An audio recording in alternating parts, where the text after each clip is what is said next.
Pagi itu udara masih dingin. Kabut tipis menyelimuti ganggang sempit tempat Rina dan Bayu tinggal. Rumah kontrakan mereka kecil, hanya berisi satu ranjang lusuh, lemari tua, kompor gas satu tungku, dan beberapa perabot seadanya. Dindingnya dari batako yang dicat putih namun sudah penuh coretan dan sedikit berjamur di sudut-sudutnya. Dari dapur kecil, aroma nasi yang hampir gosong tercium samar. Rina berdiri sambil mengusap perutnya yang sudah mulai besar. Kandungannya sudah memasuki usia 5 bulan.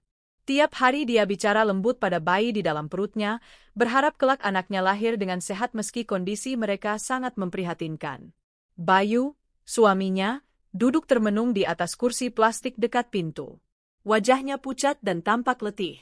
Matanya kosong memandang lantai yang retak-retak.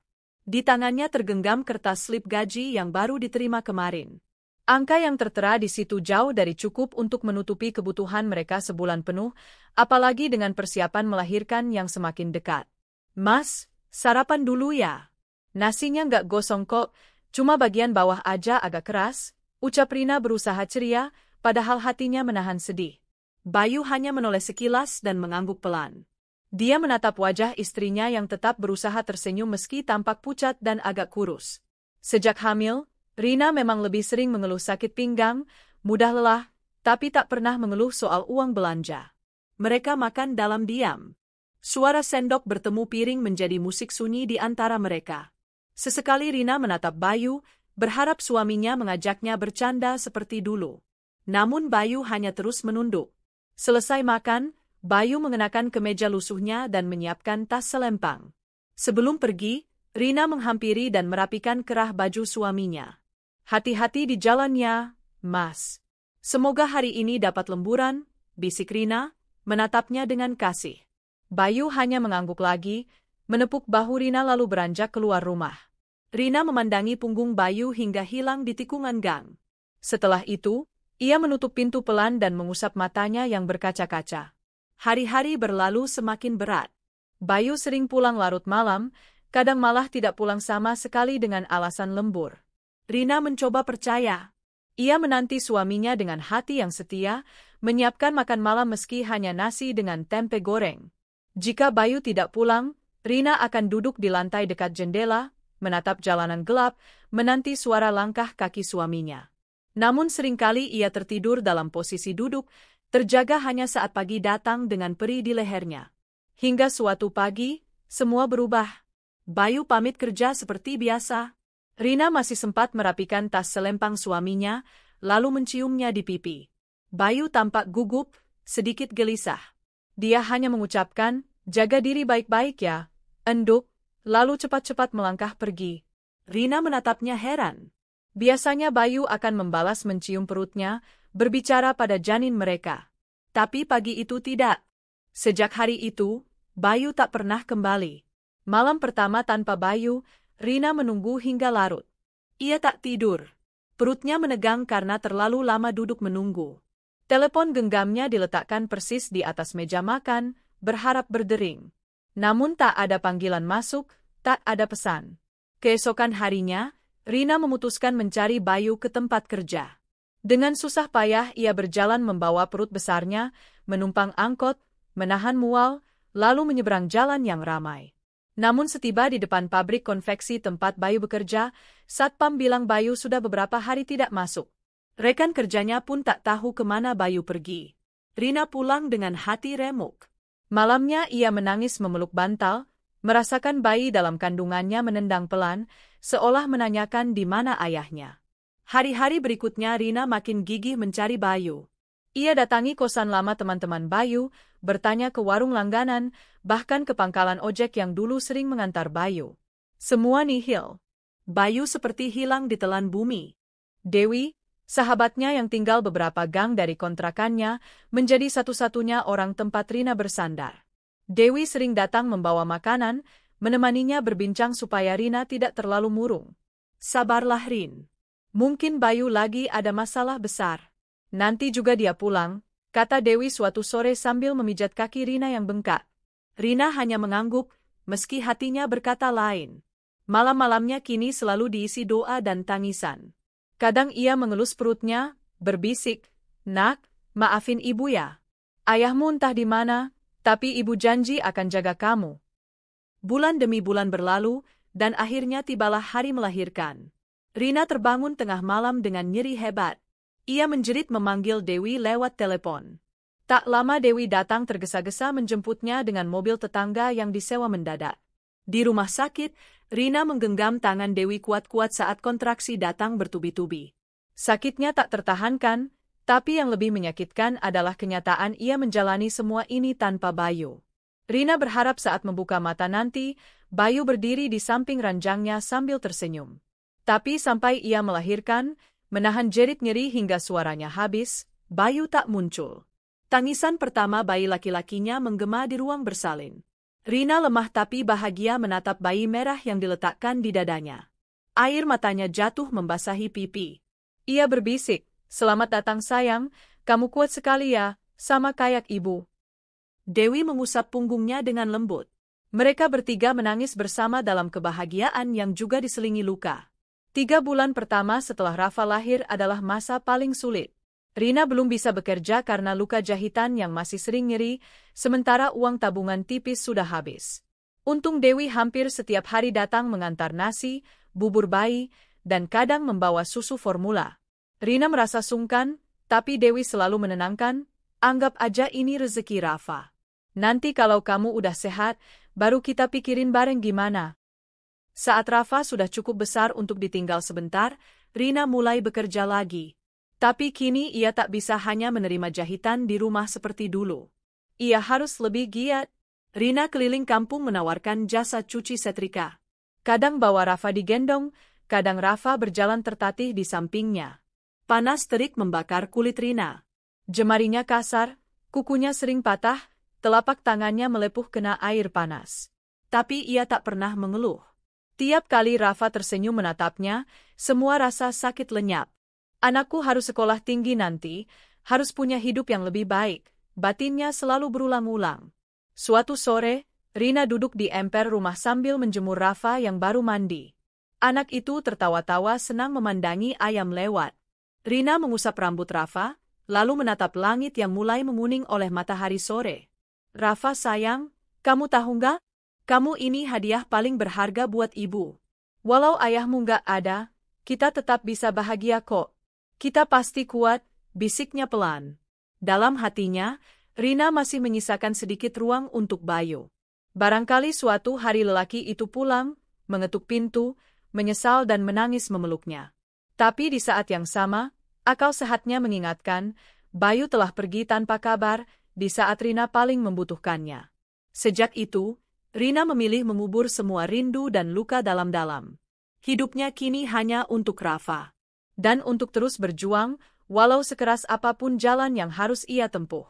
2 tahun berlalu, waktu seolah berjalan lambat tapi tak pernah mau berhenti.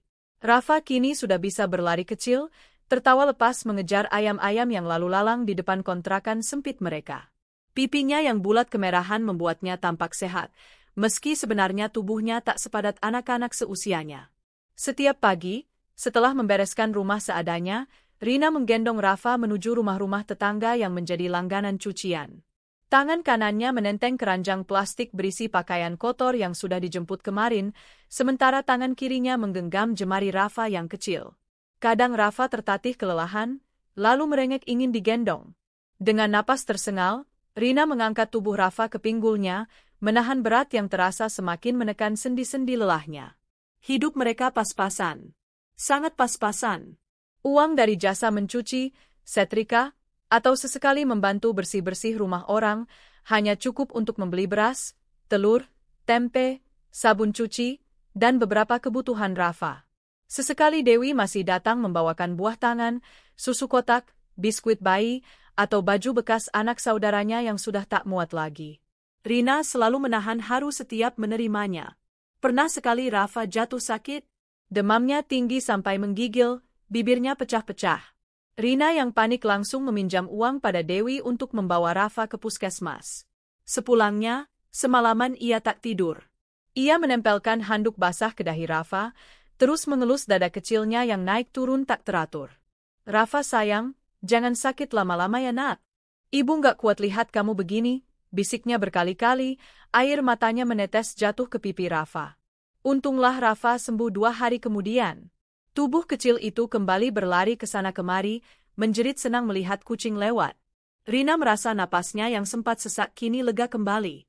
Bagi Rina, melihat Rafa sehat saja sudah cukup membuat dunia ini terasa lebih mudah dijalani. Sore itu, selepas mencuci 2 keranjang penuh pakaian tetangganya, Rina duduk di teras kontrakan. Tangannya masih terasa panas dan perih akibat deterjen. Rafa duduk di pangkuannya sambil bermain mobil-mobilan plastik hadiah dari Dewi. Anak itu tak pernah rewel meminta mainan mahal. Mungkin memang belum mengerti. Kadang Rina justru yang merasa sakit hati saat melihat Rafa tampak terlalu cepat mengerti keadaan. Ibu janji nanti kalau Rafa udah gede, ibu akan biayain Rafa sekolah tinggi. Biar nggak kayak ibu, kerja nyuci baju orang, ucapnya pelan. Rafa hanya menatap Rina dengan mata beningnya yang polos, lalu tertawa kecil sambil menggerakkan mobil-mobilannya maju mundur. Tawanya menular. Rina ikut tersenyum, sejenak lupa pada punggungnya yang nyeri. Suatu hari, saat Rina mengantarkan setrikaan ke rumah salah satu pelanggan, pemilik rumah menatap Rafa sambil berbisik pada temannya, kasihannya, anak kecil dibawa keliling kerja gitu. Ibunya juga kelihatan masih muda, tapi udah lusuh banget. Rina mendengar itu. Dia hanya menunduk, menahan air mata. Bukan sekali 2 kali telinganya panas mendengar bisik-bisik semacam itu. Namun ia memilih diam, menggenggam tangan Rafa lebih erat. Baginya, lebih baik orang mengasihaninya daripada mereka tahu betapa perih sebenarnya hidupnya. Dewi tetap menjadi malaikat penolong bagi Rina. Hampir setiap minggu ia datang. Kadang mengajak Rafa jalan-jalan ke warung bakso dekat gang atau sekadar membawakan jajan pasar. Dewi tahu betul bagaimana kerasnya hidup Rina. Kalau aku lagi punya uang lebih, nggak usah sungkan ya Rin.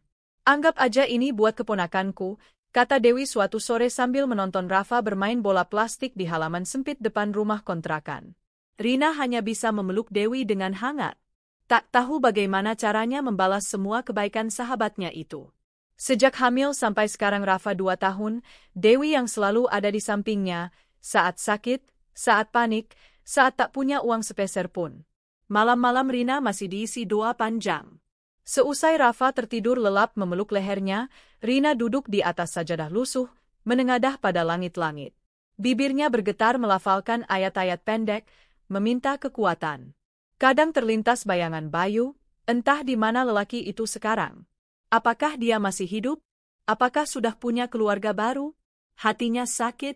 Lebih sakit lagi mengingat Rafa tak pernah sekalipun merasakan kasih sayang ayahnya. Tapi setiap kali rasa dendam itu muncul, Rina menahannya. Ia tak ingin membiarkan Rafa tumbuh dalam kebencian. Yang Rafa butuhkan hanya cinta, bukan cerita pahit masa lalu orang tuanya. Saat Rafa genap 2 tahun, Dewi mengadakan syukuran kecil. Ia membawa nasi tumpeng lengkap dengan ayam goreng dan urap sayur ke kontrakan Rina. Mereka mengundang beberapa tetangga dekat, juga anak-anak kecil untuk makan bersama. Rafa tampak sangat senang, tertawa terus sambil memegang balon warna-warni yang diberikan Dewi. Di tengah kesederhanaan itu, Rina merasakan kebahagiaan yang sulit ia lukiskan. Melihat Rafa tertawa bersama anak-anak lain, menepuk-nepuk balon dan berlari ke sana kemari membuat Rina menitikkan air mata haru. Dewi, makasih banget ya. Kamu tuh udah kayak malaikat buat aku sama Rafa, bisik Rina pelan saat membantu Dewi membereskan piring. Dewi hanya menepuk bahu Rina, menahan haru juga. Kamu ini keluarga buatku, Rin. Kita sama-sama. Jangan pernah merasa sendiri. Suatu malam, saat Rafa sudah tidur pulas, Rina duduk di depan cermin kecil di kamarnya. Ia memperhatikan wajahnya sendiri. Garis-garis halus mulai tampak di sekitar matanya, kulitnya terlihat kusam, rambutnya pun kering bercabang. Hidup yang keras benar-benar telah mencuri pesonanya sedikit demi sedikit. Tapi saat menoleh melihat Rafa yang terlelap dengan damai, semua rasa sedihnya sirna. Tak apalah ibu kelihatan tua, yang penting Rafa sehat dan bahagia, bisiknya. Dalam hati ia berjanji, kelak jika Rafa dewasa dan berhasil dalam hidupnya, ia akan bercerita pada anaknya itu betapa dulu mereka berjuang bersama. Bahwa Rafa adalah alasan Rina tetap kuat berdiri ketika dunia seakan bersekongkol menjatuhkannya. Hari terus berjalan, Hidup mereka masih saja sederhana, tapi Rina tak pernah kehilangan harapan. Kadang dalam tidurnya, ia bermimpi Bayu pulang membawa banyak uang, mengelus kepala Rafa dan menciumnya dengan bangga. Namun saat terbangun, yang ada hanya sunyi.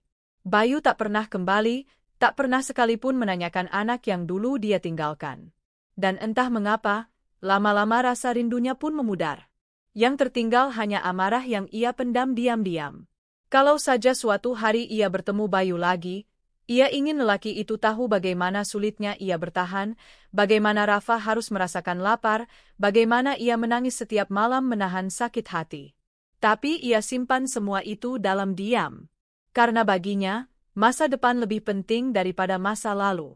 Selama Rafa tersenyum, selama anaknya tumbuh dengan riang, Rina akan terus melangkah. Meski dengan kaki yang luka-luka, meski dengan hati yang sering nyeri. Dan begitulah, tahun kedua Rafa berjalan penuh canda tawa meski juga air mata. Rina semakin terbiasa dengan hidup susah. Ia tak lagi menunggu Bayu, tak lagi berharap ada surat atau pesan singkat yang menjelaskan mengapa lelaki itu menghilang. Hidupnya kini hanya untuk Rafa, satu-satunya alasan ia tetap berdiri tegak meski dunia terus menguji. Namun siapa sangka, jalan hidup sedang menyiapkan kejutan yang tak pernah terbayang olehnya. Dalam waktu dekat, Rina akan menghadiri sebuah pesta pernikahan sederhana yang tanpa ia duga akan membuka kembali semua luka lama. Membuatnya sadar bahwa dendam yang ia kubur dalam-dalam ternyata masih menyala. Dan kali ini, ia tak mau lagi menjadi perempuan yang diam diperlakukan semena-mena. Hari itu cuaca cukup cerah, sinar matahari menembus celah genteng rumah kontrakan Rina. Rafa bermain di lantai dengan mobil-mobilan plastik yang rodanya sudah agak miring. Sesekali ia mengeluarkan suara, brum-brum, seolah tengah memacu mobil balap sungguhan. Sementara itu, Rina sedang duduk menambal baju pelanggannya yang robek di bagian siku.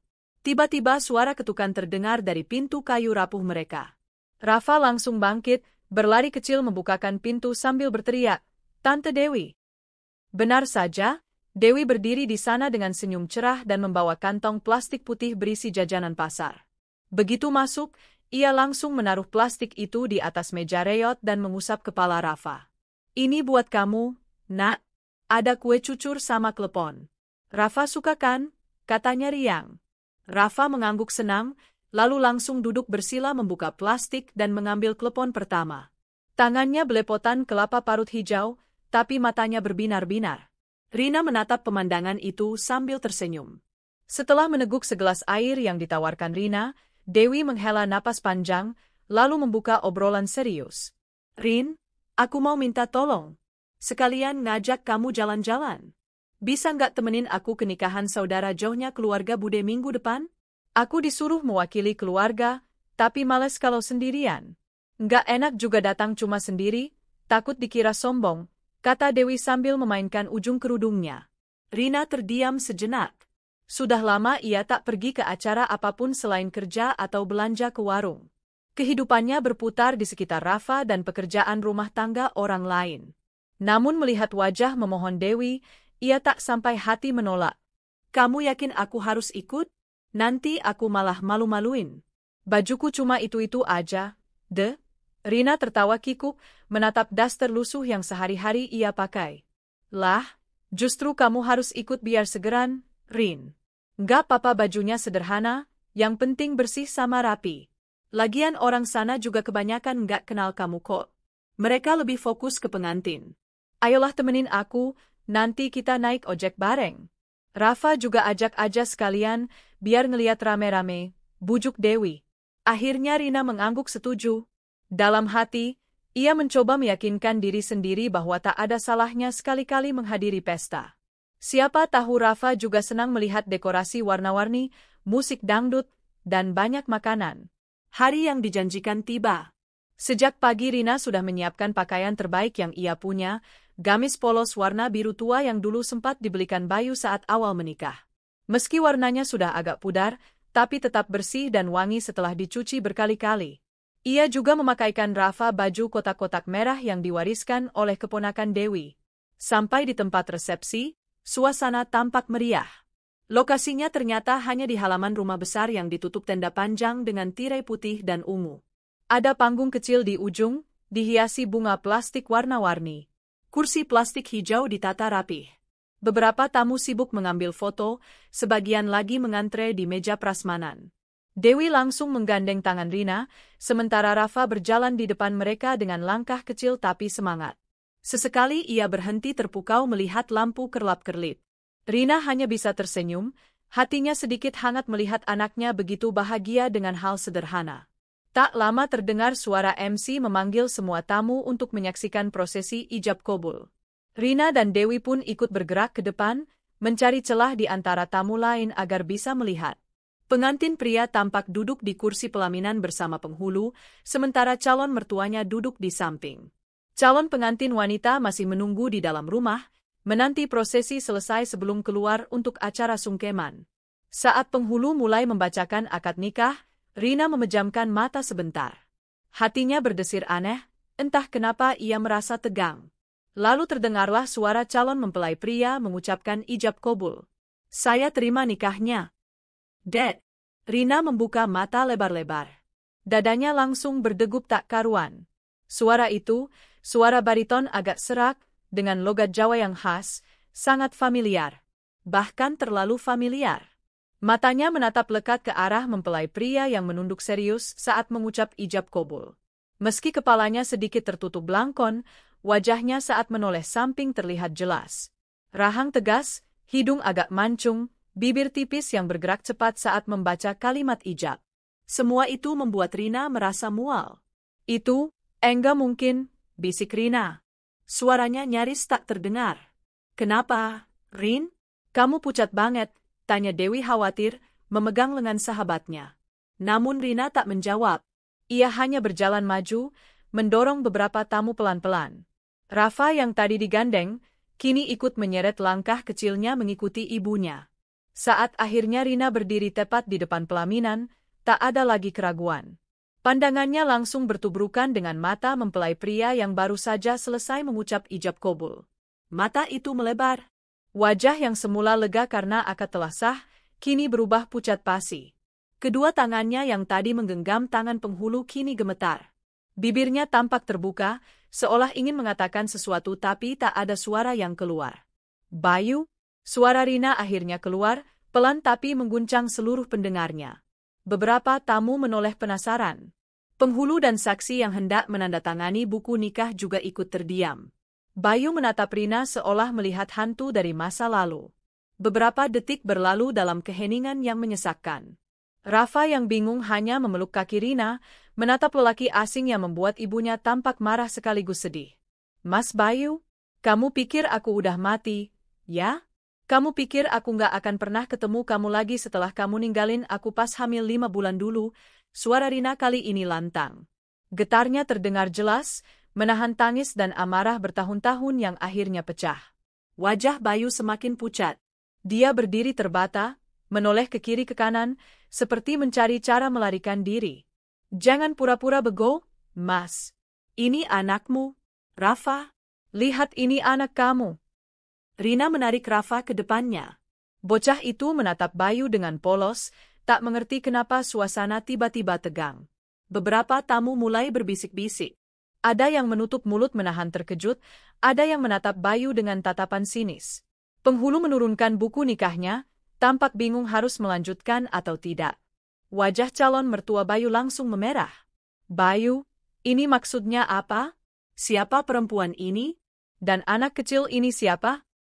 Bayu menelan ludah, lalu dengan suara bergetar menjawab, dia cuma orang kampung yang... Belum sempat Bayu menyelesaikan kalimatnya, Rina langsung memotong dengan tajam. Saya istri sah Bayu, Pak. Pernah tercatat resmi di KUA. Sampai sekarang saya belum cerai. Dan ini Rafa, anaknya Bayu. Dia ninggalin saya waktu saya hamil 5 bulan. Bertahun-tahun saya cari dia, nggak ketemu. Ternyata malah lagi nikah diam-diam di sini. Seisi ruangan gaduh. Beberapa ibu-ibu tampak terkejut, ada yang langsung menggosip berbisik heboh. Calon pengantin perempuan yang baru keluar dari dalam rumah juga tampak syok, wajahnya menegang, bahkan hampir jatuh pingsan di papah ibunya. Bayu tak berani menatap siapa-siapa lagi. Dia hanya menggeleng-geleng sambil memegang kepala, seolah berharap ini semua mimpi buruk yang akan segera berakhir. Rina merasa lega sekaligus hancur. Akhirnya semua beban di dadanya tumpah juga. Bertahun-tahun dia menahan malu, menahan sakit hati ditinggal suami tanpa penjelasan. Kini, aib itu biarlah terbuka. Biar semua tahu, biar Bayu menanggung malu yang sama. Kalau kamu mau usir aku, silakan Mas. Tapi jangan lupa, Allah itu maha adil. Semua kelakuan kamu pasti dibales. Ini aja udah balasannya, kan? Nikahan kamu rusak karena perbuatanmu sendiri, kata Rina keras, menatap tajam suaminya. Bayu tak sanggup membalas. Matanya merah, tapi entah karena marah, malu, atau takut. Rina menggandeng Rafa, menoleh pada Dewi yang berdiri di samping dengan wajah cemas. Ayo kita pulang, Deh. Dewi mengangguk cepat, memeluk pundak Rina erat-erat sebelum berjalan bersama meninggalkan kerumunan. Rafa sempat menoleh ke belakang, menatap Bayu dengan bingung. Namun anak kecil itu tak mengerti bahwa lelaki yang kini tampak ketakutan dan kebingungan itu adalah ayah kandungnya. Saat keluar dari area pesta, air mata Rina akhirnya pecah. Bahunya terguncang, tapi langkahnya mantap. Dewi terus menuntun, menahan agar Rina tak terjatuh. Hatinya remuk, tapi ada juga rasa lega yang menyelinap. Dalam hati, Rina berjanji, ini bukan akhir. Ini baru awal pembalasan. Bayu harus tahu bagaimana rasanya hancur, seperti dulu dia menghancurkan hati seorang istri yang setia menunggu sambil mengandung anaknya. Dan Rina sudah tak sabar menanti saat itu tiba. Kabar tentang pernikahan Bayu yang gagal total itu menyebar cepat, jauh lebih cepat daripada Rina bisa membayangkan. Dunia memang kadang lucu, saat Rina dulu menangis sendirian di pojok kamar kontrakannya, tak ada yang peduli. Tapi begitu aib Bayu terbongkar, semua orang justru berlomba-lomba membicarakan. Hanya 2 hari setelah insiden itu, keluarga calon pengantin wanita mendatangi kontrakan Rina. Mereka datang dengan wajah-wajah garang, menumpahkan semua kemarahan pada Bayu yang telah mempermalukan anak gadis mereka. Kami mohon maaf sudah mengganggu, Bu. Kami hanya ingin memastikan cerita ibu waktu di pesta itu benar adanya, kata seorang pria parubaya yang mengaku paman dari calon mempelai wanita. Rina yang saat itu sedang menjemur cucian di depan kontrakan menatap mereka tenang. Luka hatinya masih sangat segar, tapi ia tahu ini saatnya menegakkan kepala. Ia mengangguk pelan. Betul, Pak. Saya ini istri sah Bayu. Kami menikah 3 tahun lalu. Ini Rafa, anak kami. Sampai sekarang kami belum bercerai. Bayu pergi waktu saya hamil 5 bulan, tanpa pamit, tanpa nafkah. Baru kemarin itu saya tahu dia ternyata mau nikah lagi. Pria itu menghela napas panjang. Wajahnya tampak kecewa, juga malu. Ibu calon mempelai wanita hanya bisa menutup wajahnya, menahan tangis. Terima kasih sudah jujur, Bu Rina. Kami benar-benar menyesal sudah menerima laki-laki seperti dia. Kasihan anak saya, sudah keburu jatuh cinta. Tapi setidaknya kami tahu sebelum semuanya terlambat. Rina hanya tersenyum pahit. Dalam hatinya timbul rasa iba, tapi juga merasa ini semua adalah harga yang pantas dibayar Bayu. Lelaki itu akhirnya memetik buah dari perbuatan kotornya sendiri. Tak butuh waktu lama sebelum kabar itu merambat ke kantor Bayu. Konon, keributan di pesta itu divideokan diam-diam oleh salah satu tamu lalu diunggah ke media sosial. Dari mulut ke mulut, cerita makin membesar. Semua orang seakan senang mempergunjingkan. Di kantor Bayu, suasana pun memanas. Bayu bekerja sebagai staf administrasi di perusahaan distribusi alat-alat kesehatan. Selama ini ia dikenal pendiam, rajin, meski tidak terlalu menonjol. Tapi begitu skandal pribadinya terkuak, nama baiknya runtuh. Bos besar di sana, seorang pria gagah sekitar 45 tahun bernama Hendra, langsung memanggil Bayu ke ruangannya. Kamu ini gimana sih, Bayu? Saya malu loh, reputasi perusahaan bisa kena. Klien-klien kita banyak kalangan rumah sakit besar. Kalau sampai gosip rumah tangga kamu bikin mereka nggak percaya sama kita, bisa repot. Bayu hanya menunduk. Tangannya berkeringat dingin, lututnya lemas. Dia mencoba meminta maaf, berulang kali, tapi suaranya patah-patah. Pak Hendra menghela napas panjang. Kamu pikirin baik-baik. Saya nggak suka urusan pribadi karyawan sampai mempengaruhi nama perusahaan. Saya kasih kamu waktu beberapa minggu. Kalau masalah ini makin melebar, saya nggak punya pilihan selain memberhentikan kamu. Ucapan itu seperti palu godam menghantam dada Bayu. Dia pulang kantor dengan langkah gontai, untuk pertama kalinya merasakan dunia runtuh di sekitarnya. Dan ironisnya, ini baru permulaan. Di sisi lain, Rina tetap melanjutkan hidupnya seperti biasa. Setiap pagi dia masih menggendong Rafa ke rumah pelanggan untuk mengambil cucian, menjemur pakaian di tali nilon depan kontrakan, atau menanak nasi dengan tungku gas satu-satunya yang kadang ngadat. Hidup mereka seolah tak berubah, meski diam-diam banyak tetangga yang mulai memperhatikannya dengan rasa ingin tahu. Bu Rina itu yang suaminya mau nikah lagi tapi keburu ketahuan kan? Iya, kasihan juga ya. Tapi salut, dia sabar banget. Ada yang berbisik iba, ada pula yang mencibir seolah itu aib Rina semata. Tapi Rina sudah kebal. Baginya, omongan orang hanya lewat telinga kanan, keluar telinga kiri. Yang penting Rafa tetap bisa makan, tetap sehat, dan tertawa setiap hari. Sampai suatu hari, takdir menyiapkan jalan berbeda. Hari itu Rina kebagian mencuci di rumah Bu Ratmi, seorang janda kaya pemilik toko sembako besar di pasar. Rumah Bu Ratmi lumayan mewah, ada taman kecil dengan bunga-bunga asoka merah yang sedang merekah. Seperti biasa, Rina datang membawa Rafa. Saat sedang merendam cucian di ember besar, tiba-tiba terdengar suara mobil berhenti di depan pagar. Seorang lelaki berjas abu-abu turun dari sedan hitam mengkilap. Wajahnya tampak tegas, matanya tajam, rambutnya tersisir rapi ke belakang. Rina menunduk, tak berani menatap lama. Rafa justru berdiri terpaku memandangi mobil bagus itu, bibirnya sedikit terbuka kagum. Hendra, tumben main ke sini. Ada perlu sama tante? Suara Bu Ratmi terdengar menyambut pria itu di teras.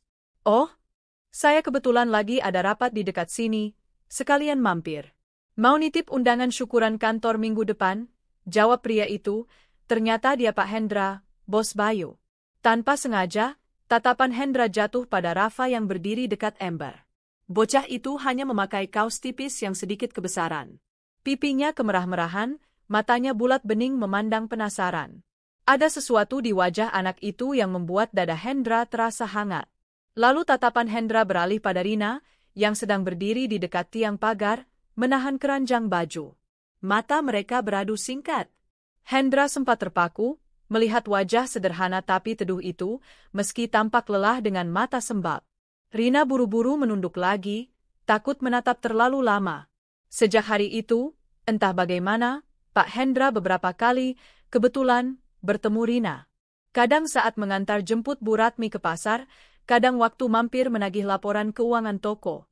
Setiap kali melihat Rina, pria itu selalu mengangguk sopan dan menebar senyum tipis. Rina merasa canggung, tapi tak bisa berbuat apa-apa. Dia hanya buruh cuci, siapa dia berani menolak senyum seorang pengusaha besar? Suatu sore, Pak Hendra kembali bertemu Rina saat menjemput Bu Ratmi. Kali ini beliau justru sempat menoleh pada Rafa, lalu jongkok di depannya. Namanya siapa, nak? Tanya Hendra lembut. Rafa, jawab Rafa pelan, agak takut tapi juga penasaran. Hendra mengusap kepala bocah itu pelan. Wah, ganteng banget. Pinter ya bantuin ibu nyuci. Rafa mengangguk polos. Rina hanya bisa menahan malu sambil tersenyum kaku. Setelah itu, Hendra berpamitan pada Bu Ratmi tapi sempat melirik lagi ke arah Rina. Ada sorot iba sekaligus kekaguman yang sulit dijelaskan. Tak lama, Hendra mulai mencari tahu tentang Rina lewat Bu Ratmi. Dari sanalah dia mendengar kisah tragis Rina ditinggal suami saat hamil, bagaimana dia berjuang sendiri membesarkan anak, dan betapa sabarnya dia menghadapi hidup meski keras. Dia itu perempuan luar biasa loh, Hendra. Aku sendiri sampai sering mikir, kalau jadi dia belum tentu aku kuat. Padahal kalau mau, dia bisa aja kabur, ninggalin anaknya, atau malah ngelamar kerja jauh.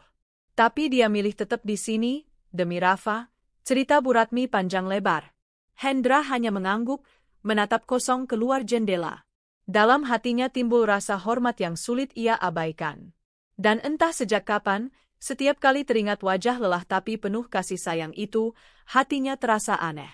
seperti ditarik ke arah yang berbeda. Sementara itu, hidup Bayu makin runyam.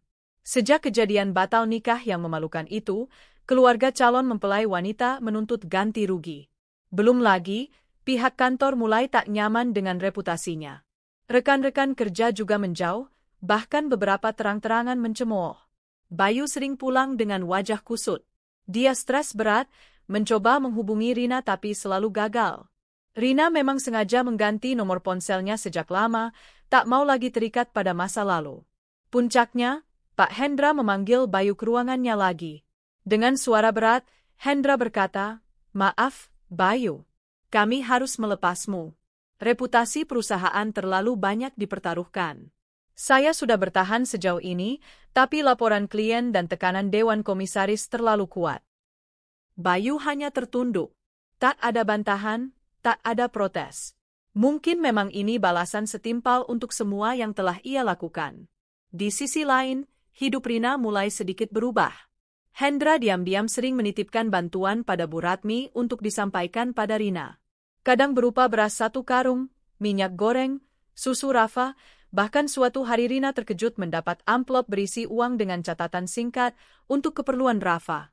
Dari teman yang peduli. Awalnya Rina menolak, merasa sungkan. Tapi Dewi menasihatinya, "Terima aja, Rin. Anggap rezeki buat Rafa. Kamu kan gak minta, dia yang ngasih." Rina pun menerimanya dengan hati yang penuh rasa syukur. Diam-diam, Hendra makin sering datang. Kadang sengaja main ke toko Bu Ratmi hanya untuk memastikan Rina baik-baik saja. Rafa pun makin akrab dengan Hendra, sering digendong atau dibelikan jajanan. Dan perlahan, bibit cinta tumbuh di hati Hendra. Cinta yang tumbuh bukan hanya karena kasihan, tapi benar-benar kagum pada keteguhan hati Rina. Sementara di sisi Rina, meski ia masih takut membuka hati lagi, kehadiran Hendra perlahan menjadi cahaya baru dalam hidupnya. Dalam diam, Rina mulai memupuk harapan bahwa barangkali, untuk pertama kalinya setelah lama hidup dalam luka, ia pantas bahagia lagi. Hari-hari Rina kini terasa sedikit lebih ringan. Meski pekerjaan mencuci dan setrika masih menumpuk seperti biasa, tapi kehadiran Pak Hendra dalam hidupnya memberi semacam rasa aman yang tak bisa dia jelaskan. Setiap beberapa hari sekali, Hendra akan datang ke toko Bu Ratmi, pura-pura memeriksa laporan penjualan atau sekadar mampir minum teh, lalu menyempatkan menyapa Rina yang sedang mengucek baju di belakang. Kadang Hendra membawa Rafa jajanan kesukaan anak-anak, seperti permen lollipop, wafer coklat, atau mainan mobil-mobilan murah yang membuat mata Rafa langsung berbinar. Melihat anaknya begitu bahagia, hati Rina rasanya ikut meleleh. "Pak Hendra ini repot-repot banget. Bapak nggak usah terlalu sering beliin Rafa, nanti malah ngerepotin," ujar Rina malu-malu suatu hari. Hendra hanya tertawa pelan. "Nggak apa-apa, Bu Rina. Rafa itu anak pintar, saya senang lihat dia senyum. Lagian, saya memang pengen Rafa senang." Rina menunduk, pipinya memanas. Ada getar aneh di dadanya, perasaan yang sudah lama dia kubur semenjak dikhianati Bayu dulu. Dia takut terluka lagi. Tapi tatapan lembut Hendra, kesabarannya dalam mendekati Rafa dan dirinya perlahan menumbuhkan keyakinan kecil bahwa tidak semua laki-laki sejahat Bayu. Sementara itu, hidup Bayu semakin porak-poranda. Setelah dipecat dari perusahaan tempatnya bekerja, ia kesulitan mendapat pekerjaan baru. Reputasinya yang tercoreng membuat namanya ditolak di mana-mana. Beberapa usaha mencoba kerja serabutan tak bertahan lama karena Bayu tak terbiasa kerja kasar.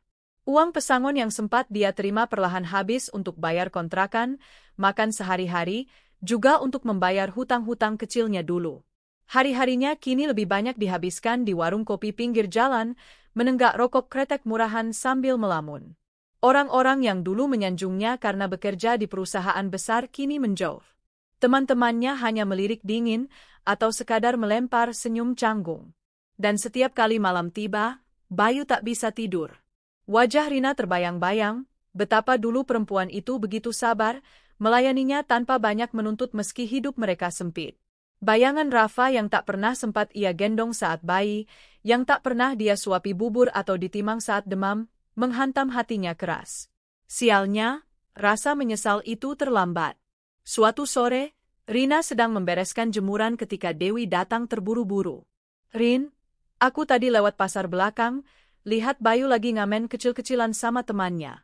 Duh, kasihan sih, tapi ya, dia panen sendiri hasilnya, kata Dewi menahan napas. Rina hanya terdiam. Hatinya sedikit tergetar, bukan karena masih cinta, tapi lebih pada iba. Namun ia cepat mengusir rasa itu. Terlalu banyak luka yang ditorehkan Bayu, terlalu lama Rina bertahan sendirian. Dia menuai apa yang dia tanam, Kalau aku kasihan terus, nanti aku bisa jatuh lagi, jawab Rina pelan. Dewi mengangguk, memeluk bahu sahabatnya. Kamu sekarang pikirin aja Rafa. Dan siapa tahu, Tuhan mau kasih kamu hidup yang lebih baik sama Pak Hendra. Tak berselang lama setelah kabar Bayu makin terpuruk terdengar, Hendra akhirnya memberanikan diri mengundang Rina dan Rafa makan di rumah makan lesehan yang cukup nyaman. Rina sempat menolak halus berkali-kali. Dia takut jadi bahan gunjingan orang-orang, takut disebut tak tahu malu. Tapi Hendra menegaskan bahwa dia hanya ingin mengenal Rafa lebih dekat, tak ada maksud macam-macam. Akhirnya Rina luluh. Mereka datang dengan pakaian paling rapi yang Rina punya. Rafa tampak senang sekali duduk di kursi kayu restoran, memandang ikan-ikan mas di kolam kecil samping meja mereka. Hendra memesan banyak makanan yang semuanya cocok dengan lidah Rafa, ayam bakar madu, tempe goreng renyah, sop sayuran yang gurih. Melihat Rafa makan lahap sampai kuah sop menetes ke dagu, Hendra tertawa kecil. Kalau Rafa sama ibunya nanti tinggal di rumah saya, setiap hari bisa makan enak begini, gumamnya. Rina sontak terkejut, menatap Hendra dengan mata melebar. Maksudnya Pak?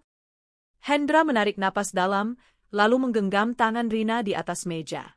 Jemari Hendra besar dan hangat, kontras dengan tangan Rina yang kasar karena deterjen.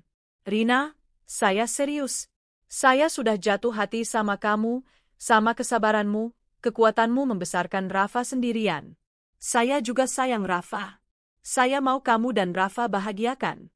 Mau nggak kamu jadi istri saya? Kalimat itu membuat dunia Rina seakan berhenti. Ada denyut aneh yang menyebar di dadanya, membuat napasnya sesak. Matanya berkaca-kaca, menatap Hendra yang begitu tulus. Tapi Pak, saya ini cuma perempuan biasa. Janda dengan anak, kerjaannya cuma nyuci. Saya nggak punya apa-apa. Nanti bapak nyesel, suara Rina bergetar. Hendra menggeleng cepat. Justru itu, Rina. Saya butuh istri yang berhati besar, yang bisa mendidik anak-anak dengan cinta. Saya sudah terlalu sibuk mengejar kerjaan, sampai lupa caranya bahagia. Dan kamu ngingetin saya. Jadi, mau ya? Rina akhirnya mengangguk pelan, air matanya jatuh menetes ke punggung tangan Hendra. Rafa yang tak paham hanya menatap mereka, lalu tiba-tiba tertawa kecil sambil menepuk meja. Hendra mengusap kepala bocah itu dengan mata yang kini ikut memerah. Kabar lamaran Hendra menyebar cepat, lebih cepat bahkan daripada kabar batal nikahnya Bayu dulu. Banyak yang heran, ada pula yang sinis, bilang Rina hanya memanfaatkan Hendra. Tapi Hendra tak peduli. Ia justru bangga memperkenalkan Rina ke rekan-rekan bisnisnya sebagai calon istri. Rina diajaknya ke acara syukuran kantor, duduk di meja utama, sementara Rafa tak henti-henti dihibur staf Hendra yang gemas pada bocah polos itu. Dan dari sinilah jalan balas dendam yang tak disengaja itu mulai terbuka. Bayu yang sedang dalam kondisi terpuruk, mendengar kabar pernikahan Rina dengan seorang direktur perusahaan, tak lain adalah bos besarnya dulu. Hidupnya seperti dihantam gempa. Malam-malam Bayu hanya termenung di depan reot rumah kontrakannya yang hampir habis masa sewa. Dia teringat betapa dulu dia merasa gagah meninggalkan Rina demi mencari kehidupan lebih baik, berharap bisa dapat perempuan lain yang lebih kaya, lebih bisa mengangkat derajatnya. Siapa sangka, justru Rina lah yang akhirnya naik derajat, dan ia tak punya siapa-siapa, tak punya pekerjaan, bahkan untuk makan pun sering mengandalkan belas kasihan teman-teman nongkrongnya. Pernikahan Rina dan Hendra digelar secara sederhana namun anggun. Hanya dihadiri keluarga dekat Hendra, beberapa kerabat Bu Ratmi, dan tentu saja Dewi yang sejak awal mendampingi Rina dalam suka duka. Rafa tampil tampan dengan setelan jas kecil, menebar senyum malu-malu sambil menggenggam tangan Hendra. Rina tampak cantik dengan kebaya putih gading, wajahnya sedikit dipoles perias, tapi sinarnya justru datang dari dalam, dari rasa lega, rasa syukur, karena akhirnya dia menemukan tempat bernaung yang baru. Seorang lelaki yang benar-benar menghargai dia dan anaknya. Usai ijab kabul, Hendra langsung menunduk mencium kening Rina dengan lembut. Air mata Rina jatuh, tapi kali ini bukan karena luka, melainkan karena bahagia. Di luar gedung, tak jauh dari pelataran parkir, tampak Bayu berdiri menatap diam-diam. Bajunya lusuh, wajahnya tak terurus, kumisnya tumbuh tak karuan. Matanya merah menahan marah sekaligus sedih. Dia menatap mantan istrinya kini berjalan menggandeng Rafa dan Hendra, keluarga baru yang tampak bahagia, yang dulu seharusnya bisa dia miliki kalau saja dia tak bodoh meninggalkan mereka. Bayu mengepalkan tangan. Dulu dia pikir dengan pergi, dia bisa mencari hidup yang lebih baik, bisa menikahi perempuan lain yang lebih kaya. Ternyata, yang dia dapat hanya kehinaan. Dan kini, Hendra, bosnya sendiri dulu, bukan hanya mengambil pekerjaannya, tapi juga keluarganya.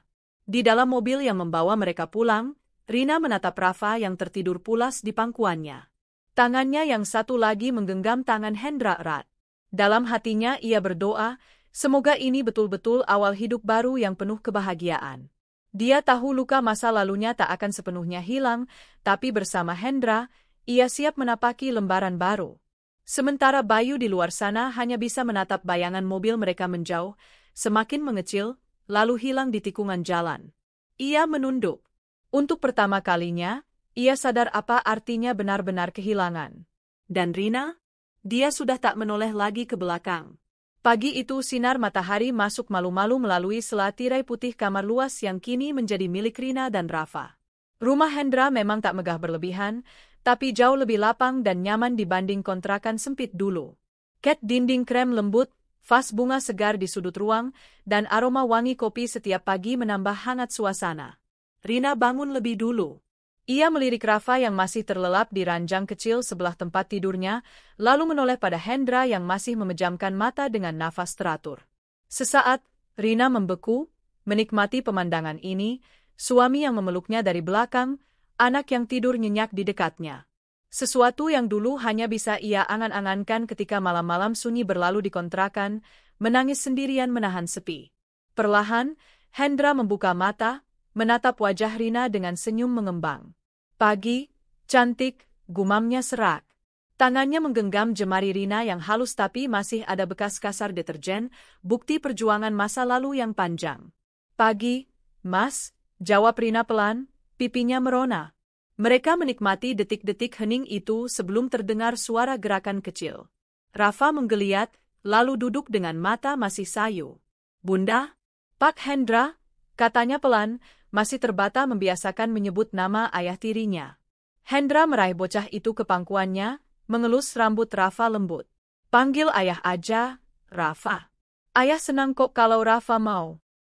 Mata Rafa sedikit berbinar, seolah menimbang-nimbang. Akhirnya dia mengangguk pelan. Ayah? Hendra menahan napas, matanya memerah. Dipeluknya Rafa erat-erat. Rina yang menyaksikan adegan itu tak kuasa menahan air mata. Rasanya semua luka yang dulu terasa menyesakkan, kini mulai sembuh perlahan. Hidup Rina berubah drastis, tapi dia tak mau terlena. Meskipun kini punya pembantu rumah tangga, dia tetap sering memasak sendiri untuk Hendra dan Rafa. Ia senang melihat Rafa lahap makan masakannya, atau Hendra mencandai mereka saat makan malam dengan cerita-cerita lucu dari kantor. Suatu hari, Rina sedang merapikan ruang tamu saat Rafa berlari menghampirinya. Bunda, nanti sore ayah ajak Rafa main bola di tamannya, katanya antusias. Rina tersenyum mengusap pipinya. Iya, nak. Kamu senang ya kalau main sama ayah? Rafa mengangguk bersemangat. Iya, ayah baik, suka beliin Rafa mainan, suka gendong Rafa. Rina menunduk, menahan rasa haru. Betapa anaknya selama ini haus kasih seorang ayah. Kini Rafa menemukan sosok itu dalam diri Hendra, bukan lelaki yang dulu dengan mudah meninggalkan mereka. Sementara itu di sisi lain, Bayu makin terpuruk. Setelah terusir dari kontrakan karena tak mampu membayar sewa, ia menumpang di rumah temannya yang sebenarnya sudah tak nyaman menampungnya. Setiap hari Bayu bangun dengan perut kosong, hanya berharap ada sisa nasi atau kopi hitam di dapur. Kesehatannya pun menurun. Batuknya tak henti, wajahnya semakin kurus dengan mata cekung. Ia kerap duduk di depan warung rokok menatap kosong, menyesali semua keputusan yang pernah ia buat. Suatu kali, ia melihat dari jauh mobil Hendra melintas. Di dalamnya duduk Rina bersama Rafa yang tertawa-tawa di gendongan ayah barunya. Bayu menunduk cepat, hatinya seperti diremas. Luka itu terbuka lagi, lebih dalam daripada dulu saat pertama Rina membongkar kebusukannya di pernikahan yang gagal. Kehidupan rumah tangga Rina dengan Hendra tak selalu sempurna, tapi di sana ada rasa saling melengkapi. Hendra tak pernah memaksa Rina menanggalkan kebiasaan lamanya. Bahkan sering ikut membantu menjemur pakaian atau membersihkan kebun belakang. Kadang Hendra sengaja mengantar Rafa ke sekolah TK, meski supir bisa saja melakukannya. Biar Rafa bangga punya ayah yang sayang sama dia, kata Hendra setiap Rina protes. Dan benar saja, Rafa selalu berlari kegirangan pada teman-temannya, memamerkan ayahnya yang datang menjemput atau mengantar. Ini ayahku. Ayahku hebat, naik mobil sendiri, katanya polos. Hendra hanya tertawa lalu merangkul Rafa erat. Suatu sore, Dewi datang berkunjung ke rumah Rina yang baru. Dia berdecak kagum melihat teras luas dengan kursi rotan dan pot anggrek gantung. Ya Allah Rin, akhirnya kamu hidup nyaman juga. Padahal dulu kita nangis bareng di kontrakan sambil makan tempe goreng seadanya, katanya terharu. Rina menggenggam tangan Dewi. Kalau bukan karena kamu, aku mungkin udah gila waktu itu. Kamu sabar banget dengerin keluhanku tiap malam. Ah, jangan lebay, sahut Dewi menahan tangis. Tapi matanya tak bisa bohong, ada kebahagiaan yang ikut ia rasakan untuk sahabatnya ini. Tak lama Hendra pulang. Ia menghampiri mereka lalu ikut duduk. Dewi menatapnya kagum, bukan hanya karena statusnya sebagai pengusaha, tapi karena caranya memandang Rina penuh cinta dan penghargaan. Kamu jaga sahabatku baik-baik ya, Mas, kata Dewi setengah menggoda. Insya Allah, dia sudah terlalu lama tersakiti. Sekarang tugas saya buat bahagiain dia dan Rafa, jawab Hendra mantap. Hari-hari terus berjalan. Rafa makin dekat dengan Hendra. Tiap akhir pekan, mereka akan pergi memancing di danau pinggir kota, atau sekadar main bola di taman. Rina biasanya menyiapkan bekal nasi goreng, bakwan hangat, dan teh manis dalam termos. Kadang saat Hendra membantu Rafa menendang bola, Rina duduk di atas tikar, menatap mereka dengan dada berdegup syukur. Dulu, ia takut Rafa tak akan pernah merasakan kasih seorang ayah. Kini, lihatlah bagaimana Rafa tertawa bahagia memeluk Hendra, lalu melompat kegirangan setiap Hendra menggendongnya tinggi-tinggi. Di sudut kota yang lain, Bayu hidup makin tak menentu. Kontrakan temannya pun akhirnya tak lagi sanggup menampungnya. Bayu terpaksa tidur di emperan toko, beralaskan kardus. Setiap malam ia hanya berselimut jaket tipis, menggigil menahan angin malam yang menusuk tulang. Suatu malam, ia bermimpi aneh. Dalam tidurnya yang tak nyenyak, ia melihat Rafa berlari memanggilnya. Ayah, ayah, tapi begitu hampir terpegang, Rafa justru berlari ke arah Hendra dan menggenggam tangan lelaki itu erat. Mereka lalu berjalan menjauh sambil tertawa, meninggalkan Bayu sendirian. Bayu terbangun dengan napas terengah, peluh dingin membasahi dahinya meski malam itu sangat dingin. Air matanya mengalir deras. Entah sudah berapa kali ia memimpikan hal serupa. Dan setiap kali itu terjadi, luka di dadanya seperti dikoyak ulang. Sementara Rina makin bersinar. Dengan dorongan Hendra, ia mulai ikut pengajian rutin di lingkungan rumah barunya, juga aktif di kegiatan sosial kecil-kecilan. Kadang mengajar ibu-ibu membuat jajanan pasar untuk tambahan pemasukan mereka.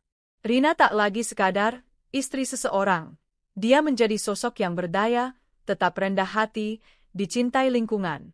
Rafa pun tumbuh sehat dan ceria, pandai membaca Iqra meski baru TK, membuat Hendra tak henti menatapnya dengan bangga. Hendra pun beberapa kali mengajak Rina dan Rafa keluar kota untuk liburan. Mereka sempat ke Yogyakarta, naik andong keliling Malioboro, Rafa tertawa girang memegangi topi yang hampir terbang ditiup angin. Rina yang dulu hanya tahu pasar dan kontrakan, kini bisa melihat dunia lebih luas bersama keluarga kecil barunya. Suatu hari, di sebuah lampu merah, mobil mereka berhenti. Rina duduk di depan, Rafa tertidur di kursi belakang. Pandangan Hendra terpaku pada seorang gelandangan kumal duduk memeluk lutut di trotoar, wajahnya tak asing, Bayu. Rina ikut menoleh. Matanya tertegun, dadanya sedikit nyeri. Itu benar-benar Bayu. Lebih kurus, lebih tua, dengan tatapan kosong menatap jalanan ramai. Hendra menggenggam tangan Rina, menatapnya lembut. Kalau kamu mau, kita bisa bantu dia diam-diam.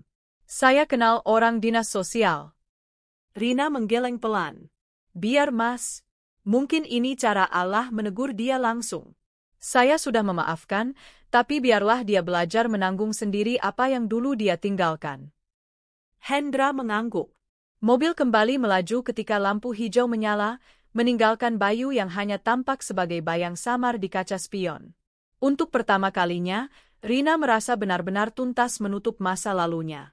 Malamnya, setelah Rafa tertidur di kamarnya sendiri, Rina duduk di beranda rumah mereka. Hendra menyusul, membawa 2 gelas teh hangat. Mereka duduk berdampingan memandang bintang. Terima kasih, Mas, bisik Rina pelan. Hendra menoleh, mengusap pipi Rina lembut. Untuk apa? Untuk semuanya. Untuk nggak hanya nerima aku, tapi juga Rafa. Untuk bikin kami merasa berharga lagi. Hendra menarik napas panjang, lalu merangkul Rina erat. Kamu tahu nggak, justru aku yang harus berterima kasih. Kamu sama Rafa ngisi hidup aku yang selama ini cuma soal kerja dan angka-angka. Kamu bikin aku ngerti rasanya pulang. Rasanya punya rumah sungguhan. Mata Rina kembali berkaca-kaca. Ia menunduk, menggenggam tangan Hendra erat. Dalam diam, ia berdoa semoga kebahagiaan ini abadi. Masa lalu yang kelam biarlah tinggal kenangan, karena kini ia tahu, Tuhan tak pernah tidur. Balasan untuk semua sabarnya akhirnya datang, lebih indah dari apapun yang dulu sempat ia harap. Dan di sudut kota sana, di atas trotoar dingin, Bayu menatap bulan yang sama. Dengan dada hampa, ia menyadari betapa bodohnya pernah meninggalkan wanita yang setia menunggunya dalam susah. Tapi semua sudah terlambat. Hidup tak bisa diputar mundur, dan kebahagiaan yang dulu sempat ada di tangannya kini telah berpindah untuk selamanya.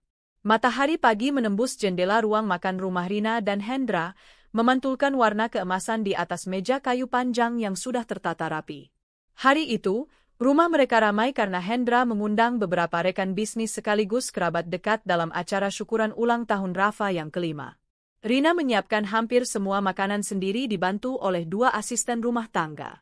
Ada nasi kuning lengkap dengan ayam bakar, telur balado, sambal goreng kentang ati, serta aneka jajanan pasar yang mengingatkannya pada masa lalu saat ia biasa membuat sendiri kue untuk dijual. Rafa berlarian ke sana kemari dengan setelan kemeja putih dan celana kain abu-abu, wajahnya bersinar ceria. Sesekali ia memanggil, "Ayah, lihat Rafa main balon," membuat Hendra menoleh dan tertawa, lalu menyuruh beberapa tamu berhenti sejenak agar memberi jalan bocah itu melintas. "Masya Allah, bahagia banget ngeliat dia, Rin," kata Dewi yang datang bersama suaminya. Mereka duduk di teras, menikmati angin semilir sambil menatap Rafa. Rina mengangguk, matanya sedikit basah. "Iya, Deh. Kalau ingat dulu dia harus aku bawa kerja sambil panas-panasan, rasanya mau nangis. Tapi ternyata Allah Maha Baik, dia nggak pernah tidur." Dewi menepuk bahunya. "Kamu pantas dapat ini semua. Udah terlalu banyak kamu nangis dulu." Usai acara, saat semua tamu pulang dan rumah mulai sepi, Rafa tertidur kelelahan di kamarnya sambil memeluk mobil-mobilan hadiah dari Hendra. Di ruang keluarga, Hendra memeluk Rina dari belakang, dagunya bertumpu di bahu istrinya. "Lelah banget ya?" bisiknya. Rina menghela napas lega. "Capek, tapi bahagia." Lihat Rafa tadi tertawa sepanjang hari, itu udah lebih dari cukup. Hendra mengusap jemari Rina lembut. "Kamu tahu nggak, Rin? Dulu hidupku cuma soal bisnis. Tiap hari aku mikirin rapat, tender, target penjualan. Tapi sekarang, rumah ini rasanya hidup. Tiap aku pulang, kamu dan Rafa ada. Itu nggak bisa dibayar pakai apapun." Rina menoleh, menatap mata Hendra yang teduh. "Terima kasih, Mas, udah mau jadi rumah buat kami." Hendra mencium keningnya lama, lalu berbisik, "Justru aku yang terima kasih. Karena kamu bikin aku ngerti apa arti keluarga." Hidup mereka berjalan harmonis. Setiap akhir pekan, Hendra selalu meluangkan waktu khusus hanya untuk keluarga kecil mereka. Entah ke taman kota, makan bakso di pinggir jalan, atau sekadar mengajak Rafa naik odong-odong keliling komplek. Rina sempat heran, bagaimana seorang direktur perusahaan besar mau meluangkan waktu untuk hal-hal sesederhana itu. Karena kebahagiaan gak perlu mahal, kata Hendra suatu hari, sambil menggandeng tangan Rafa. Dan benar, saat melihat Rafa menjerit kegirangan saat naik odong-odong bersama ayahnya, Rina tahu tak ada harga yang bisa membeli momen seperti itu. Tak hanya Rafa yang berubah, Rina pun tumbuh menjadi sosok yang lebih percaya diri. Dengan dukungan Hendra, ia membuka usaha kecil membuat kue basah bersama Bu Ratmi dan Dewi. Tiap pagi beberapa pedagang pasar akan datang mengambil pesanan onde-onde, putri ayu, lemper, hingga risoles buat dijual di lapaknya.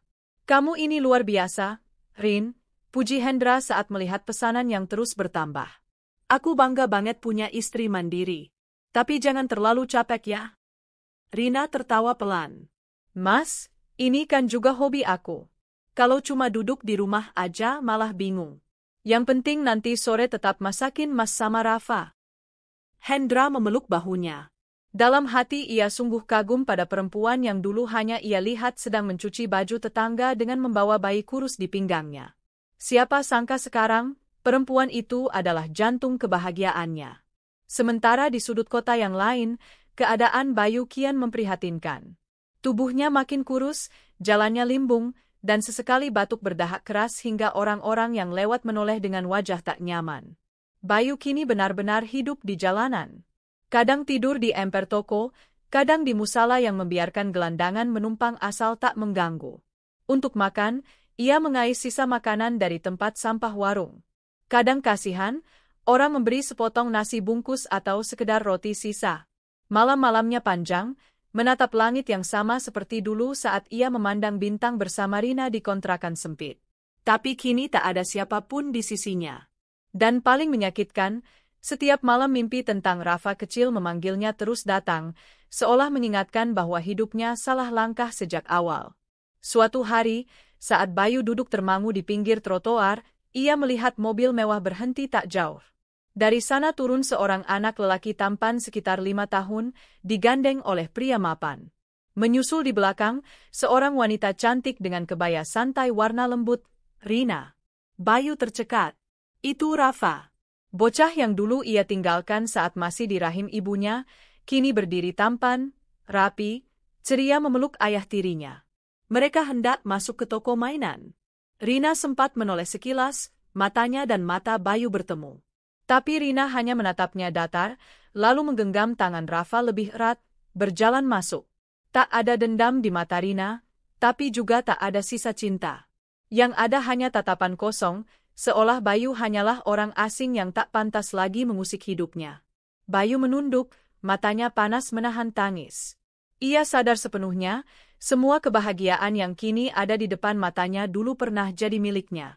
Kalau saja ia sabar, kalau saja ia tak tinggalkan Rina yang tengah mengandung demi ambisi kosong, mungkin sekarang ialah lelaki yang digandeng Rafa itu. Tapi semua sudah terlambat. Sementara itu, di toko mainan, Rafa memilih sebuah robot besar yang bisa bersuara. Hendra tertawa melihat antusias anaknya. Yang ini aja ya? Nanti malam kita coba pasang baterainya bareng-bareng. Rina memandang dua lelaki yang ia cintai itu dengan mata berkaca-kaca. Dalam hati ia berbisik, terima kasih ya Allah, engkau ganti luka kami dengan kebahagiaan berkali lipat. Hendra lalu menoleh pada Rina, meraih tangannya. Makasih ya sudah mau bangun keluarga kecil ini bareng aku. Harusnya aku yang bilang gitu, Mas. Kamu sudah mau nerima aku sama Rafa apa adanya. Hendra menggeleng. Kamu lupa satu hal, justru akulah yang seutuhnya butuh kalian. Kalian rumahku. Rina menatap suaminya lama, lalu menunduk mencium punggung tangannya. Rafa yang melihat hanya tertawa, kemudian memeluk kaki mereka berdua. Kebahagiaan sederhana itu nyata, bukan mimpi. Di malam hari, setelah Rafa tidur pulas memeluk robot barunya, Rina dan Hendra duduk di teras rumah. Angin menari pelan, membelai dedaunan, aroma melati di pot samping tiang tercium samar. Mas, bisik Rina, kamu pernah nyesel nggak nikah sama aku? Maksudnya, dengan masa laluku, dengan Rafa yang bukan darah dagingmu. Hendra menatapnya lama, lalu tersenyum menenangkan. Rin, kamu tahu nggak? Kamu justru hadiah terbesar dari Tuhan buat aku. Kamu ajarin aku sabar, kamu ajarin aku cara cinta tanpa pamrih. Rafa juga, dia bikin aku ngerti artinya jadi ayah. Rina menutup mulutnya menahan isak. Hendra meraih wajahnya, menghapus air mata dengan ibu jari. Jangan nangis. Kamu nggak lagi sendiri. Sekarang kita jalani semuanya sama-sama. Masa lalu biarlah masa lalu. Rina mengangguk. Iya, Mas. Aku sudah nggak mau lagi lihat ke belakang. Bagus, kata Hendra menepuk pundaknya lembut. Karena ke depan kita punya banyak hal indah yang harus kita syukuri. Sementara di jalanan kota yang sama, Bayu terbatuk keras di atas kardus usang. Matanya merah, dadanya sesak. Dia meraba saku celananya, menemukan potongan foto lusuh, foto pernikahannya dengan Rina dulu, yang kini sudah robek sebagian. Foto yang selama ini ia simpan diam-diam, satu-satunya kenangan masa ketika hidupnya tak serumit ini. Ia menatap foto itu lama, sebelum akhirnya menengadahkan wajah ke langit malam yang gelap. Hanya bintang-bintang yang berkedip, seakan menatapnya iba. Maaf, Rin, maaf, Rafa, gumamnya Parau. Tapi tak ada siapapun di sana untuk menjawab. Tak ada yang sudi lagi mendengar penyesalannya. Malam terus berjalan. Di rumah Hendra, Rina tertidur pulas dalam dekapan suaminya, sementara Rafa meringkuk di ranjangnya sendiri dengan napas tenang. Mereka aman, damai, hidup dalam rumah penuh kasih yang dibangun dari luka lama, luka yang kini sudah dijahit dengan kesabaran dan cinta. Sementara jauh di sudut kota, Bayu merebahkan diri di trotoar keras, menatap langit.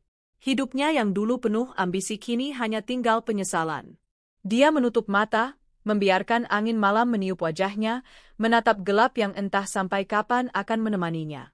Dan begitulah akhir kisah ini, tentang seorang wanita yang pernah begitu terpuruk, tapi bangkit melalui sabar dan kerja keras, hingga Tuhan mengangkatnya berkali-kali lipat.